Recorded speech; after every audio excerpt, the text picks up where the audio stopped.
Welcome to the Sencast. My name is Dale Pickles. I'm the Managing Director of B Squared and the host of the Sencast, the podcast for special educational needs and disability. Every week on the podcast, we talk about a different topic within the world of SEND to improve our knowledge, to provide support to professionals working in schools, to empower parents and to raise awareness. In this episode, we discuss Neuro-Dramatic-Play, and I discussed this with my guest, Dr Sue Jennings, a specialist in Neuro-Dramatic-Play. And so much of a specialist, she founded a company called Neuro-Dramatic-Play. Sue's early career was in the theatre as a dancer and actor, but she's since focused on developing neurodramatic play and drama therapy, working across 30 different countries, and has written over 50 books. The Sencast is created and produced by us here at B Squared, and we help to show the small steps of progress pupils SEND make, those small steps which are often missed. And we do this for a wide range of abilities and ages, and we have a range of frameworks to suit from birth all the way through to 25, with our Steps for Life framework, which looks at functional academic skills, employability skills, independent living skills. But at the other end of the spectrum, we also have our engagement steps for the engagement model, which helps build a profile of a student needs and shows the progress they're making, however small. Visit the B Square website or click on the meeting link in the show notes to book a meeting with me to take you through the assessment software and how it can help your school. Now, let's get on with that podcast. My guest on this week's episode is Dr Sue Jennings, a specialist in Neuro-Dramatic-Play and director of the company, Neuro-Dramatic-Play, kind of a specialist, I assume. Sue's early career was in theatre as a dancer and actor, but has since focused on developing neurodramatic play and drama therapy, working across over 30 different countries. Sue has also written over 50 books on neurodramatic play, drama, play, storytelling and attachment. Welcome to the show, Sue. Thank you so much. So you have developed neurodramatic play. So let's start with a nice simple question so everyone has that same understanding. What is it? Right. Well, neurodramatic play is the actual development that most children go through anyway. It's attachment based, so the play reinforces the attachment relationship. But for many children who've not had a satisfactory early relationship or have been abused, neglected, rejected, abandoned, hospitalised, there are all these children with negative early experiences that the neurodramatic play workshops train people to work with these children. And in that we include not just therapists. It's suitable for teachers, for parents themselves. We really welcome parents onto the training programmes because I think we can start at the root source. Nice. So generally I'm hearing it's kind of like for typical children, there's those relationships, there's those bonds that are built and that trust and the relationship happens. But where that maybe doesn't get that chance to grow and flourish, it needs a bit of a kick, a bit of a boost. Indeed. And that's where neurodramatic play comes in. And we're different from other systems as well in that we are sure in our work now that attachment starts during pregnancy.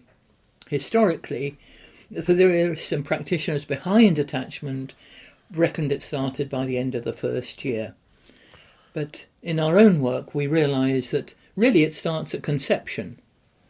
Once people know they're having babies, attitudes change. And we encourage as much as we can pregnancy play as well as play after the baby is born, because far more goes on with the child's development, not only physically, but what's going on inside that skull during the pregnancy time. So we encourage mothers to be playful with their babies and to actually have their games with them, to rock, to sing, all the creative things that can be experienced, which of course, because the womb acts like an amplifier, the baby hears even louder than they would outside the womb. Which is why they recognise their mother's voice so quickly. I was about to say, in my head, that attachment ended up going, no, because in theory, really young children, really, it's that soothing noise of the Hoover, because it's that white noise sort of thing. They've heard it, or their mother's voice. And although that is a soothing thing, it's probably because there's an attachment associated to it of I'm safe if I'm hearing that noise. So in my head, that is attachment. And of course, if we play music during pregnancy and birthing music, the same thing. That music can be used to calm babies down, calm toddlers down. Music therapists tell me Mozart is the best. I don't know that from anybody else, but that's what they tell me. When my daughter was young, there was these baby Einstein CDs, which were classical music done in a nursery style way, and my daughter loved them. My cat didn't. My cat really did not like those. Really? Kind of. My cat never watched TV. One day watched the TV, got really freaked out, then threw up. So obviously actually recognised that, but yeah. But daughter, rocked her to sleep for years listening to baby Einstein music many years ago. So is there an upper age limit for neurodramatic play? No, not at all. A colleague who's one of my directors has just completed some very successful research with a group of people with early onset dementia. When it's early onset, people are sort of over the age of 55. Yeah.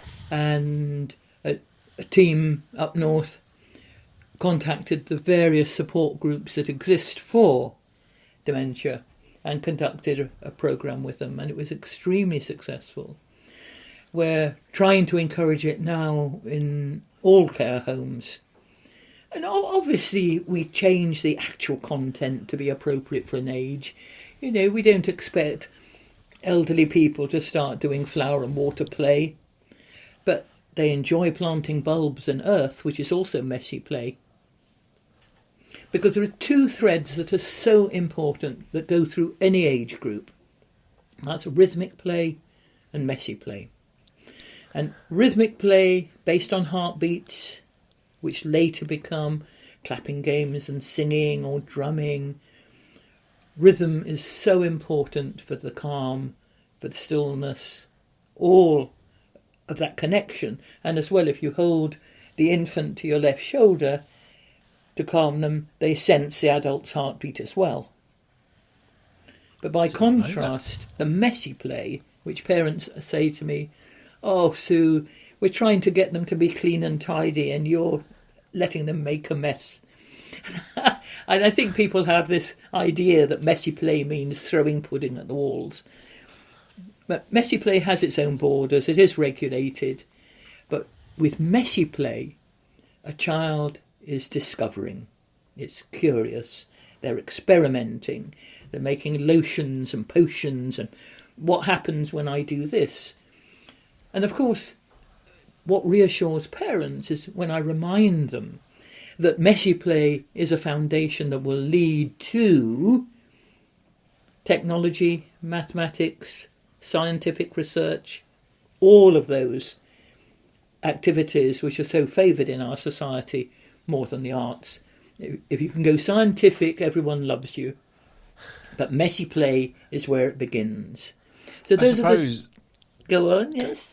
I was thinking with that rhythmic, you're talking very much a structure. You're fitting into a structure. That's right.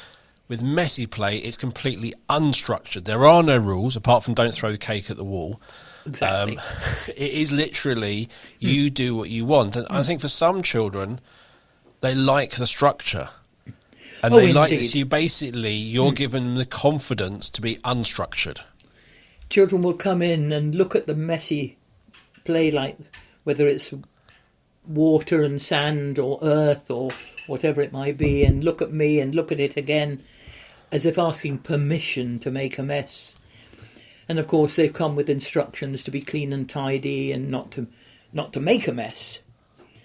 When I was working in Kazakhstan and children were coming to our sessions through an orphanage, the superintendent there, bless her, sent them all in their best Sunday clothes. And you can just imagine all the boys had sort of very neat little sort of sailor suits and ties, and the girls had lacy socks and frilly dresses. So in the end, we just found coveralls for them. Yeah. And that is a very interesting thing. People will put plastic aprons on babies and toddlers, rather than something made of fabric.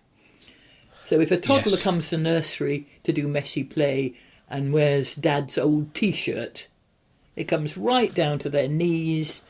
It is soft and comforting. It even smells of Dad. It's a far, far more secure thing to be wearing than plastic. So we're very anti-plastic aprons. I remember when I was in primary school, it was bring one of your dad's old shirts in and put it on backwards was like the apron. Oh, right. Yes, similar thing. Absolutely. When you're small, it's very big, so it covers a lot of you, Yes, indeed. So all the way up to your neck. Gradually have to encourage children to participate in messy play. And for some children, they do not like wet messy play. Fair enough, we can do dry. We can work with dry sand and have lots of fun with that. Just as children do it, not all children at the seaside use seawater. A lot of them actually build with what's there. Yes. Adding water is like another construction. So where you're having to really teach them the messy play, are they much easier, much more happy, much more straight away into the more rhythmic, structured play? Initially, most children like the structure. They think you're like a teacher if you're working, say, as a therapist or care worker, and always call you miss, and wait to be told what to do or to have a nod to go ahead. To have a choice for them is often very difficult. So the predictable things, like the rhythmic play, are welcome. But fair enough, it gives the security, because small children need predictability, not sudden change. When you see how many homes fostered children go through in months, not years. And I was advising recently with a child who'd been to 12 foster homes by her 5th birthday. So you can imagine how insecure and unconnected she felt. Well, messy play wasn't the right thing there. She needed the rhythm, the predictability, singing together, rocking Teddy, playing row, row, row the boat. A very good way of doing rhythmic play. But slowly, one can then make available the messy play. Now, many children with ADHD, mind you, go straight for the mess. Up to their elbows, squirting the shaving foam. Historically, we used to do a lot of flour and water play. But, with half the world starving, should we really be just messing about with food and throwing it away? So I do have a bit of a conscience about using food for throwaway play now. If I have to use it, then I do a deal with myself, then I buy the same amount of food for the food bank. And then it doesn't feel quite so extreme. No. But there are other things, I say sand and earth for a start. Wood shavings is great for messy play. Shaving foam is great. You can make your own snow with it, rubbing your hands together with it and clapping. And then finger paint is the next step on from that, isn't it? So being able to paint with your fingers instead of having this idea that you need to be formal and paint only with a brush. I had one 9-year-old come for therapy with me a few years ago, and she looked around the playroom and then she said, I want to do some painting, but I want an easel. And she wanted an easel to paint with, and she wanted formal sets of paints and choices of brushes. And that was sort of like her rhythmic play. That was known and steady. She felt secure. So we just went with it. And her pile of pictures was, almost up to her waist by the time. I suggested just nonchalantly to her whether she'd like a box to keep her pictures safe. And she said, oh, yes. So we found a box and she painted the inside and the outside. And then she asked me if I had an ink pad so she could make a thumbprint on it. And I said, well, actually, I don't. But maybe the messy paints would work in the same way.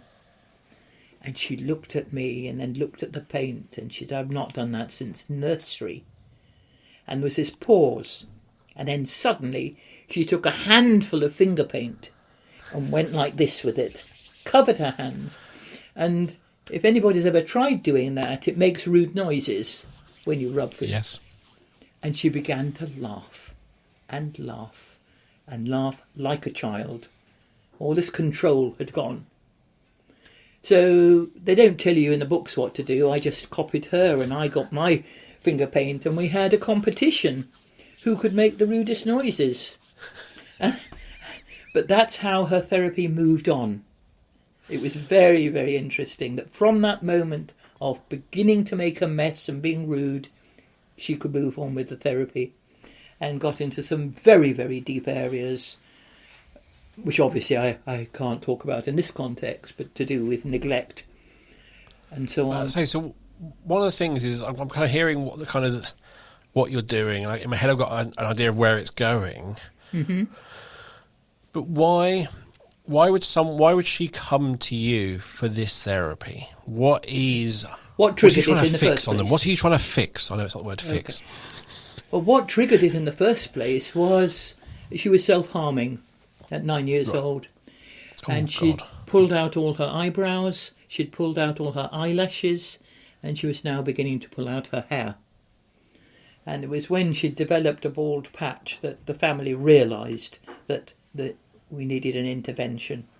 So she had a formal referral to me as somebody who did play therapy to intervene at that point. And it took a year, but at the end of that year, the self-harming had stopped. The hair was regrowing, so were her eyebrows and eyelashes. So was that around lack of control? Or what was? Do you know what the reason was? Without going into actually the individual's details. Yes, I think what was happening with the self-harming is she was in a very dysfunctional family, shall we say, where she was quite overwhelmed with what went on in that family.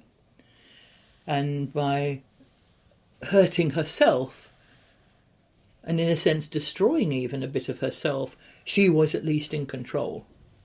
She was calling the shots, which is why initially she was so controlling in the playroom, of wanting this sort of artwork and the easel and so on. And occasionally it would suddenly burst out. She might be doing a bit of creativity, and then she'd say to me things like, Sue, I don't like your curtains. Where did you get them from? Now, can I be your advisor and tell you what sort of curtains to get next time? Because I don't like these at all. So, in the space of seconds, she talked to me like my mother. So, the control factor was coming in all the time, and I think it was based on the fact that she had absolutely no control to the total chaos and sadness, shall we say, that was going on at home. Yes, that's the thing again. The structured side is probably quite calming and soothing, but actually having a nice, sensible structure, knowing what can happen, I'm painting with an easel, with the right paints, everything is safe and structured, and I know there is lots of certainty. Lots of I know exactly what's going to happen, what's going to come out. Well, in Neuro-Dramatic Play, we place great emphasis on safety and the known. And scientists these days, particularly in polyvagal theory, with Stephen Porges' groundbreaking research, he reckons that to feel safe is actually biologically based, which makes it even more necessary. So it's not just a psychological need or an emotional need, it actually is a physical need to feel safe. And that much of children's behaviour we see is their attempt to feel safe.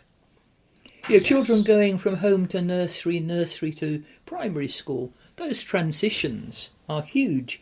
And we mentioned earlier on about COVID, that change from you must go to school to you must stay at home was very confusing for many, many children, and we know that many of them haven't gone back. Yeah. because yet another major change of what they have to do is very confusing. And also, I think, as you just going back to the attachment point, is you have this person who's at home who you're very attached to, your life is great, and you have to go to this nursery or school for X many hours a day, and actually you don't like it, and you don't feel you belong, but you're attached at home, so why do I have to go to school when it's great at home? And then when you're given that opportunity to stay at home, it's like, well, yeah, I'm just going to keep doing this. And why not let it continue? Yes. I mean, I would like to see nurseries, all nursery staff, have a neurodramatic play training to really underline the importance of that feeling of safety and the feeling of attachment, and how that can be managed when you're in transition. So how does the attachment link to the play? Now that is, I think, something unique about neurodramatic play, because attachment is demonstrated through play. For example, if we take dramatic play, from very early on, mother and baby are doing little performances for each other. You know, the baby smiles and mum claps and smiles, and mum makes a funny noise and the baby tries to copy it and big smiles. So they're actually doing dramatic play really from birth onwards. And interestingly enough, if you think during pregnancy, mothers will talk to their unborn child and then answer themselves as if they were the baby. Yeah. And they have this sort of lovely pretend playful conversation, and it is the playfulness that is part of the attachment. So as that goes on developing with feeding, with bathing, water play, dramatic play, interactive playing, it strengthens the attachment. And it is that almost like achieving, so going to gym tots, doing a forward roll, walking across the balance beam, going to music with mummy and singing the songs and doing the actions at the correct time, and that response from the parent. Really, really important. And of course, something we emphasise is when there is dramatic play very small, one is copying the other. Mother is copying baby, baby is copying mum. But then if you think round about 6 months old, when the baby starts to do peekaboo, they're now beginning to learn let's pretend. Yep. And let's pretend is the real beginning of drama. So people that start to talk about drama later, when you're 10, teens and so on, look what's going on during that first year. Because you get peekaboo, and round about the same time you also get dancing on the lap. You only have to hold a baby round the waist and they'll begin to dance on your lap. So already we're dancing and interacting before we're even a year old. And I suppose at that point you're also taking two different roles. So as you said before that, you're imitating, you're doing the same thing. Where now it's like, hang on, one of us is doing one thing and the other one's responding. So it's now two different and you're interacting. And I know you're really there. And Yes. It's interesting, if people start doing peekaboo, excuse me, if people start doing peekaboo too early, babies get quite distressed. Because when you've gone, they think you've really gone.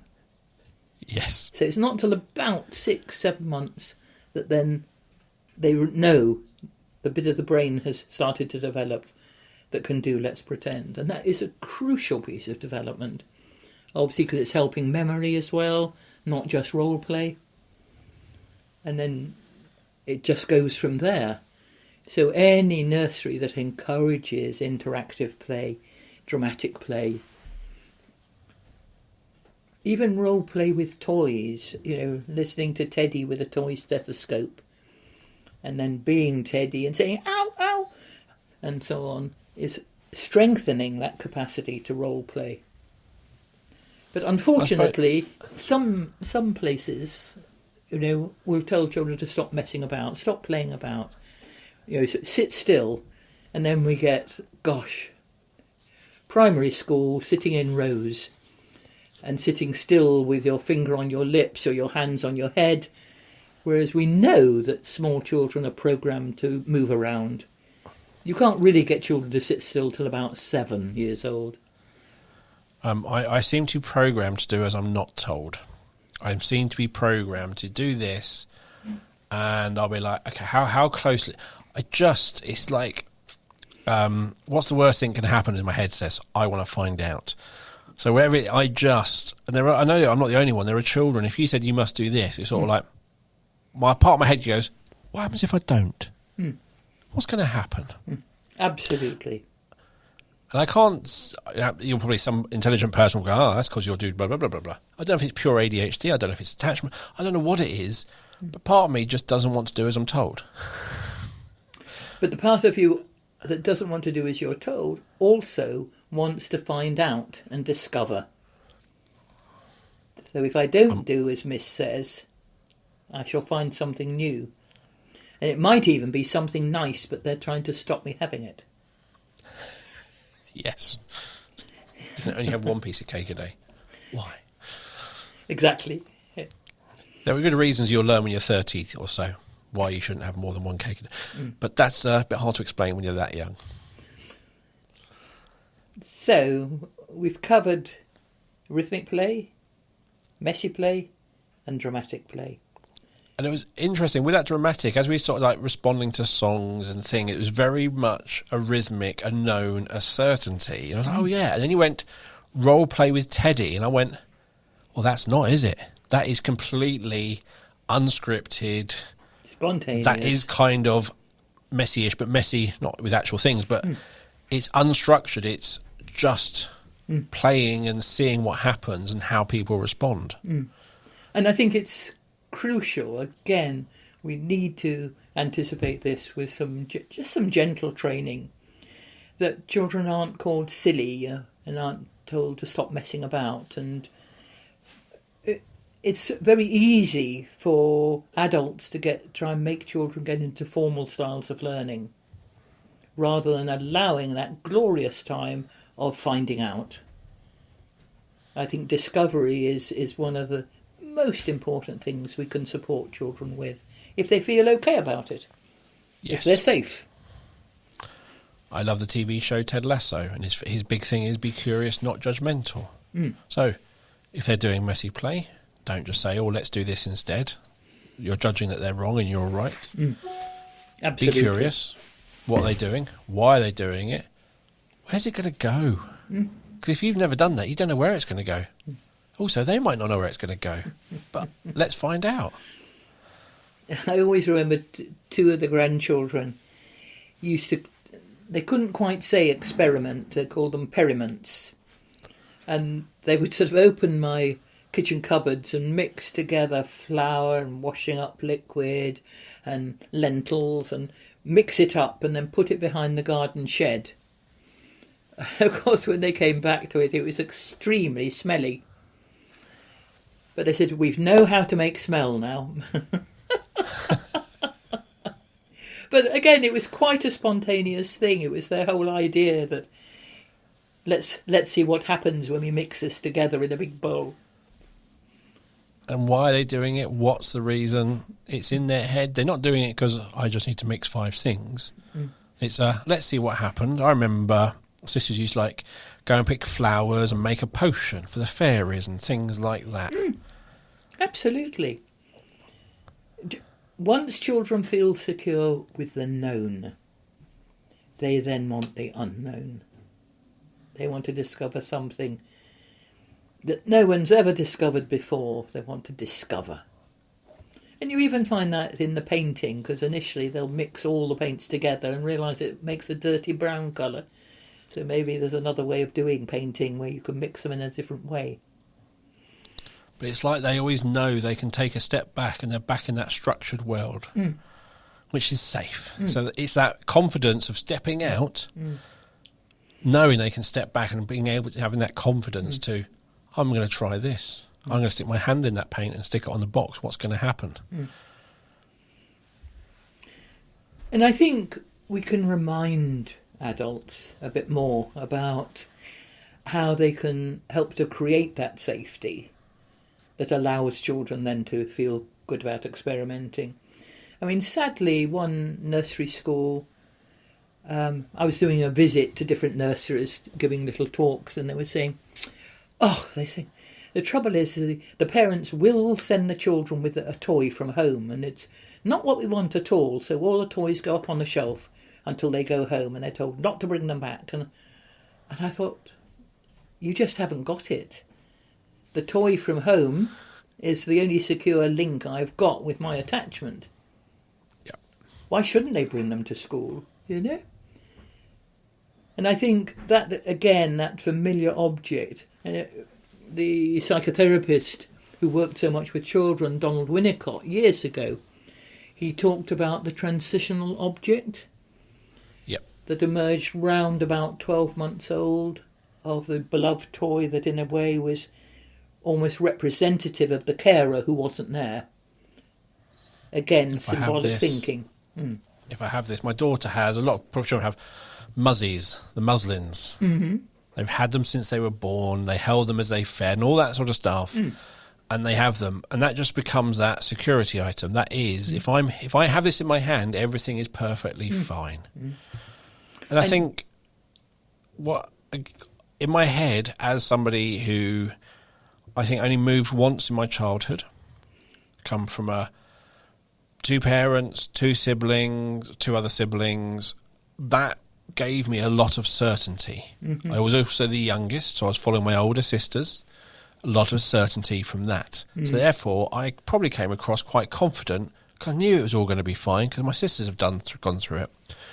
Whereas the girl you mentioned earlier, who's been in 12 different homes in 5 years, all the adults changing, all the locations changing, all the towns changing. It's not a different house in the same area in the same school. It's probably a different school every time. So that's 12 schools, 12 sets. Every time, what is the certainty, apart from it's going to change again? Absolutely. And why should I bother about anything, let alone being polite to people? It's going to change. But you see, even in my life, I had lived in 6 houses by the age of 5. Wow. Because it was during the war and my dad was being relocated to different doctors' practices who were away at the war. So he was like a peripatetic doctor and we sort of went with him. And I'm sure that has contributed generally to my nomadic existence because moving house was just so normal to me. But again, you moved house, but the people around you was a constant. Exactly. So it didn't become the major trauma, but it became very difficult for other people to quite understand. I mean, one friend rang up and said, I've got 2 pages in my address book for your address. But it is, I think, when the people around you are constant and you have a happy childhood and you're content and you're happy, although the places are changing, it's going to be fine because I'm with the same people. And also, I've already moved 3 times, so another move is going to be fine because it was fine last time and it's happy and I'm still with my sisters and my parents. And again, I think all the different experiences children have, whether the eldest or the youngest, all different. And I think we often just think, well, I didn't need that when I went to school, or that child doesn't need it, so they don't. Actually, there's a lot going on behind the scenes, a lot that we don't know about, a lot that we haven't asked. Should we ask? Why should we ask? Actually, why not just accept that that child does need that toy coming from home? Because it means they know that by having that, it gives them that connection to home. Indeed. And taking the whole topic of safety even further, I suggest to primary school teachers that they think about having a safe place in the classroom, which would be in a corner with a play tent or a couple of big boxes or a couple of small blankets, whatever. That before it gets too extreme, a child that feels unsafe in the classroom can go and hide for a bit and feel okay about it. It's not rocket science. It's how And I we'd all feel. suppose the box or the little tent is because at home they probably make a fort. They have a box. And it's a nice way of visually blocking out that I'm in school, I'm in my box. Like I'm often in my box at home or in my tent or fort or whatever it is at home. I'm in a similar thing. Yes, it's interesting that the building of a den is on the one hand something new, but it also actually creates something safe. And in my head there's a control. I can make this how I want. And I bet you if you had 5 children making dens, they'd all probably build it slightly differently. But if you went to different places, each child would probably build it the same way each time. Yes, and when we're training adults in neurodramatic play, it's quite interesting for them to think about what for them is a safe place. And it's different every time. Yeah. So the idea of safety and feeling protected and contained, we actually build in as a feature of the course, which is very important. When I did my research, and it was out of the research that a lot of the ideas about neurodramatic play emerged, it was very interesting that we lived with a tribe, me and my 3 children, who more or less stayed in the same place. They were not a nomadic tribe, but they would move if there was major crisis. So if there were several deaths in the village, for example, the village then became unsafe. Yeah. Or if a leading shaman died in the village, they would move out of respect that he would be buried there, and they would move on and so on. So I learnt a lot about the ideas of safety. And one striking feature with this particular tribe is they're riverine people. They always live on the banks of rivers. And the river gives them their orientation in space. Take one of them away from a river and they get quite agitated. So it was another thing about something familiar giving security was actually the river itself. And they could describe every river system in Malaysia for me, even though they'd not visited all those rivers. Very interesting what sort of thing. I suppose the river for them was a bit like a compass for us. Also, I'm guessing, because you don't really cross the rivers, it's kind of a bit of a boundary. It's kind of like, again, when I think of a safe place, I never think of an open field. Right. I think of, generally most people think of a small room with a door they can close, a fort, a tent.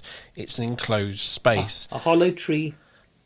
A hollow tree, anything like that. And again, even in that safe place with the river, part of it is a compass, but part of it is, if I've got my back to the river, the danger's going to be in front of me, or I know where I am. It gives me that point. I'm safe on that side.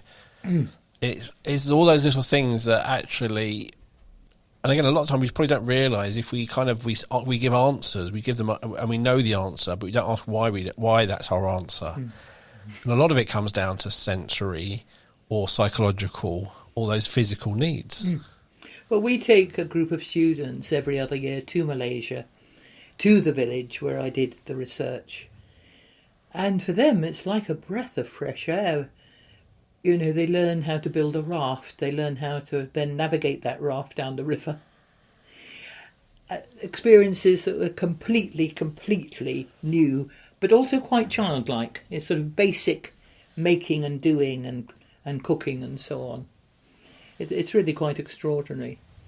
But it was from living in a village that was child-centred. They say it takes a village to raise a child. Well, there you really did see it, because the children are given more focus and importance than anything else in that village.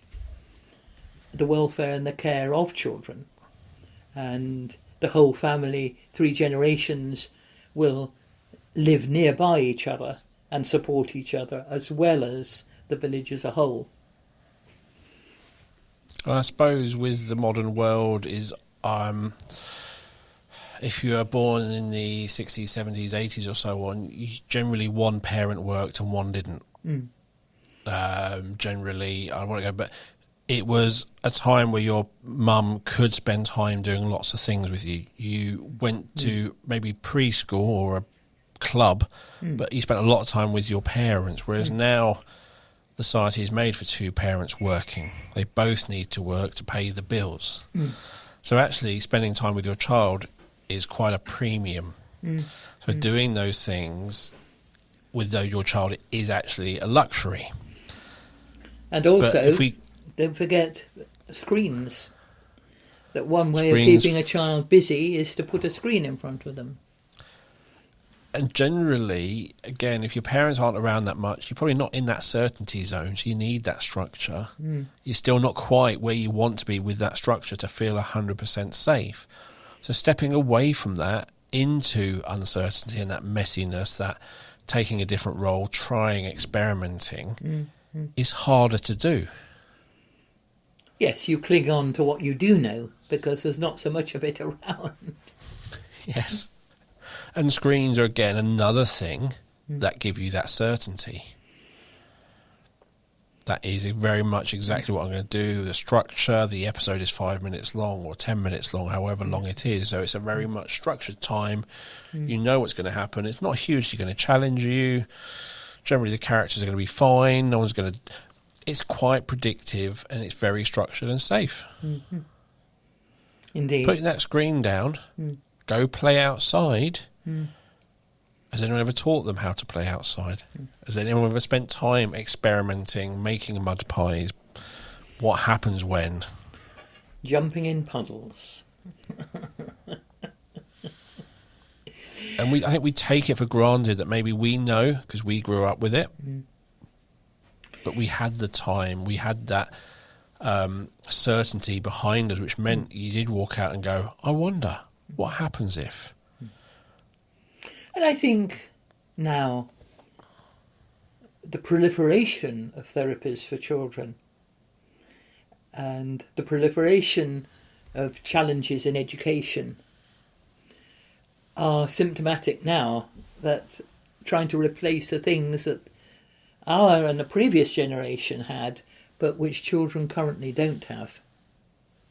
And I think too often children are being treated like little grown-ups. Yep. Rather than as children. Whereas if we can get back to a play-based way of living, because everybody needs to be playful at some point, whether you're teenager, adult, older, whatever, we need that playful capacity. So at the time of recording, it is the beginning of September, and a colleague whose daughter has just started secondary school was talking about some of her friends being really, really anxious about going to school.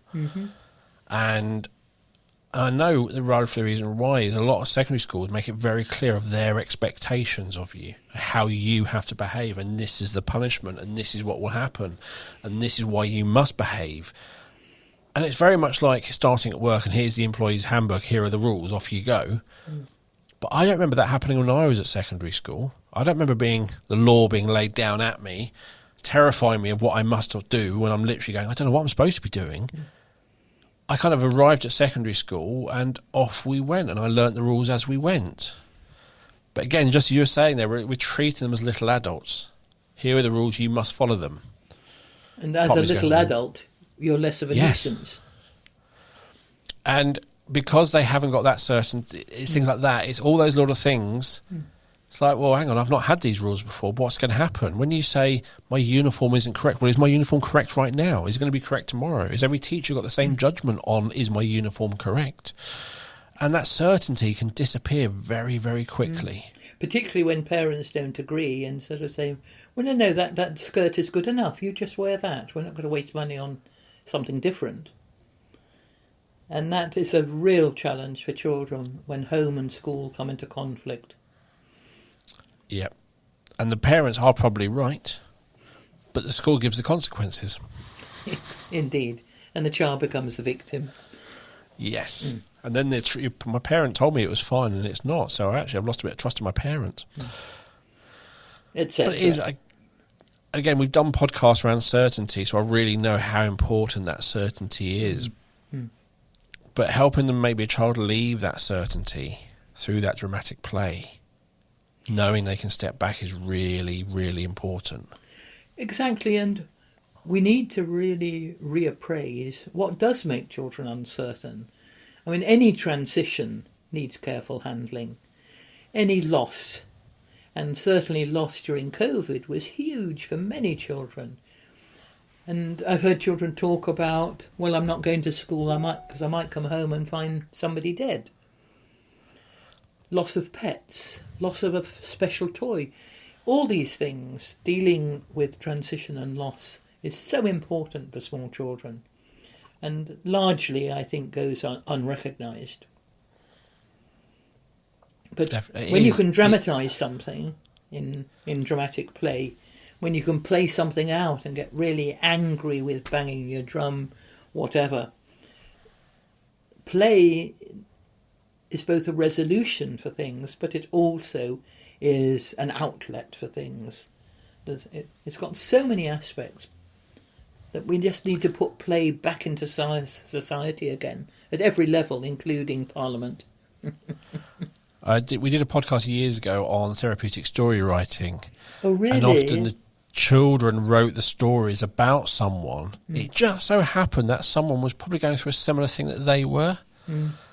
And it was important, and that you never talked about you as a child who's written it. You talk about, if you take it in context of the character, then you can actually have a conversation about it and maybe suggest answers or maybe suggest things that could change.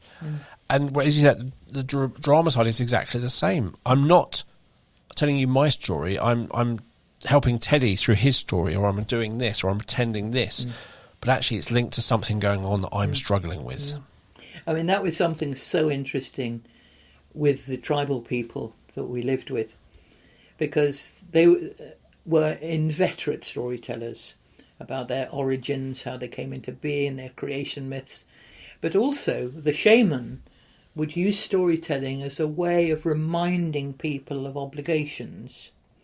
And because the shaman would be in trance when he talked, you couldn't blame him, a person, because he was in trance at that point.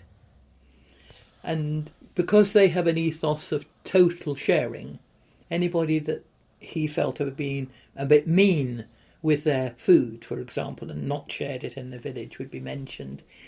So it was very interesting how it was not only therapeutic storytelling, but it was also like an organisational almost discipline that was told in an acceptable way that people would listen to.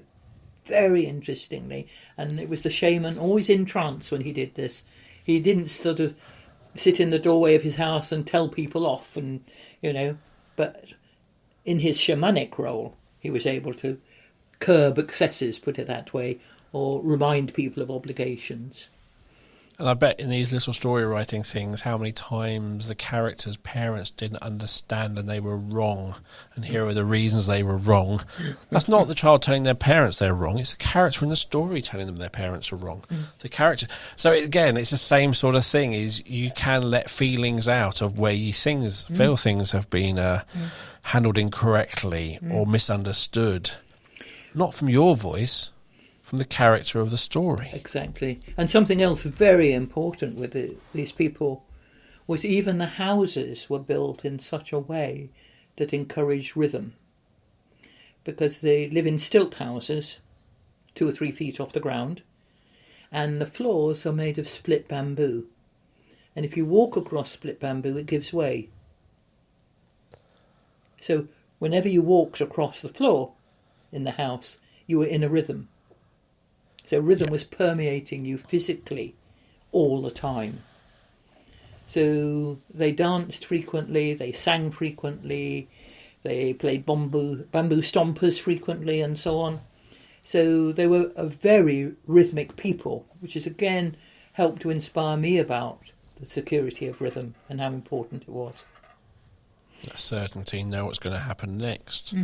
All those sorts of things. Well, especially living in a jungle, when you don't know what's out there. Providing that certainty means that I'm a bit calmer when I go out in the forest tomorrow, or the jungle. Absolutely. I mean, I think the most scary thing that happened to us was we woke up one morning and obviously a tiger had visited the village because there were pug marks under everybody's houses. Wow. That was something. So we never saw it. The pug marks were enough to think, Wow. But it was a very special time living in there. So you've done lots of research on NDP, and they say not just in the UK, around the world. You've worked with lots of countries, and you've written lots of books. Yeah. So in the links, which I'll mention in a minute, we've got the handbook on Neuro-Dramatic Play and healthy attachments and Neuro-Dramatic Play. You've also, I think you mentioned just before we start recording, you've written a new book. Yes, this is the definitive text on Neuro-Dramatic Play. It's a handbook with 17 chapters in it, and I've edited it together with a colleague, and my copies should actually arrive today. They've not arrived yet, so I can't show it to you, but it's a real landmark because Routledge are a major publisher, and for them to endorse a book like that really means that NDP is on the map. Yes. Which I'm very thrilled about. I'm being commissioned to write another book on Neuro-Dramatic Play and infant mental health. And I'm very pleased about that because I think that will be a resource, again, for teachers and parents, not just for therapists. Wow. Nice. And again, it's one of the things I like about this one, because sometimes I'll do an episode where I go, I know what it's going to be, I can really join in. And other ones like today, I'm literally learning, and then everything you're saying, I'm going, this makes so much sense. The certainty, the stepping out into uncertainty, bringing it back, having that confidence that the safety's there. And I think you always, a child, your mum's your safety bit, your dad's your safety bit. You run off and you come back and a big hug. Yep, they're still here. I can run off again because they'll still be here when I get back. And all those sorts of things help you feel that confident to experiment. But if you haven't had that certainty, if you haven't had that safe harbour, if it keeps changing, if your kind of certainty world is quite small, actually you're never going to leave it. You're going to stay there because it's going to change again next week. So why do all these things? Why try? Why try going to a new school? What's my new teaching me? Why do all these things? And you need that certainty, that safety behind you to be that person. Absolutely, in a nutshell. And that's what Neuro-Dramatic Play is all about. So it shows you very much that I've paid attention. So thank you very much for coming on the show today. As always, you'll find my guest contact details in our show notes. So you'll find website, email, Twitter and Facebook pages. You can get that. Links to some of the books Sue has written. And as always, you'll find the show notes on our website or wherever you listen to the podcast. So thank you for listening to the show. If you want to get in touch, let us know your thoughts, suggest topics or anything else, please send us a message on social media or send an email to hello@thesencast.com. And you can also, if you're on Spotify, you can comment on episodes as well. The Sencast is created and produced by us here at B Squared, and we help to show the small steps of progress pupils with SEND make. And we can help schools to show progress for a wide range of abilities and ages. And we have a range of frameworks that suit students from birth all the way through to 25 with our Steps for Life framework that looks at functional academic skills, employability skills, and all those independence and life skills. And for the most complex learners, we have the Engage model, a framework called Engagement Steps. But it's actually about the skills they're kind of working on, not just their engagement. And we can then profile their needs and show the progress they're making. Visit the B Square website or click on the meeting link in the show notes to book a meeting with me to take you through our assessment software and how it can help your school. So thank you for listening. We'll be back next week with another episode of the Sencast. It's goodbye from me. And it's goodbye to me, but don't forget to play. Yes, have fun playing, even as an adult. My mum always used to say to me, when are you going to grow up? I'm running a company, I'm paying all the bills, I've got my own kids. What do you mean by grow up? And it basically meant stop playing and be boring. That's what she meant. But I'm not doing that. Bye, everyone. Bye.